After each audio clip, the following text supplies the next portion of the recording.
này tao kia ngày ní nhung prapi cần lướiในการเลี้ยงเตี้ยอีนกเอาบ้านสะอาดจังจังบ้านเตี้ยปีแบบนี้หมอแบบนี้จังตัวปียมធ្វើกันเลยนี่ฮะคือบ้านพ่อมาโรยพี่โรยมองจังคือหมอมาเมื่อวิจารณ์เนี่ยเราจับต่างគ្នាนะคือตะบงคือยืนดักตึกมาละโมนក្នុងเตี้ยទៅហើយចាំយើងដាក់ទឹកខ្មេះសនេះខ្ញុំដាក់ទឹកខ្មេះប្រភេទនេះហើយយើងដាក់ទឹកហើយនឹងទឹកខ្មេះហ្នឹងគឺបរិមាណប៉ុនគ្នាហើយជាមួយនឹងអំបិលវិញគឺដាក់មកស្លាបព្រាហ្នឹងថែមបន្តិចទៀតតោះមកយើងបើកភ្លើងវាឲ្យវារីងទឹកហ្នឹងណាហើយយើងដាក់កណាត់មួយដើម្បីឲ្យវា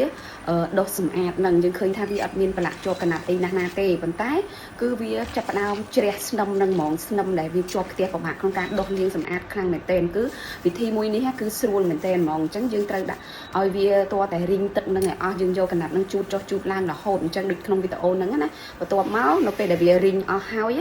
គឺវានឹងបានផ្ទះរបស់យើងស្អាតដូចថ្មីអញ្ចឹងអ្នកទាំងអស់គ្នាបើសិនជាមានស្នឹមនៅលើផ្ទះអ៊ីណុករបស់យើងអីយើងអាច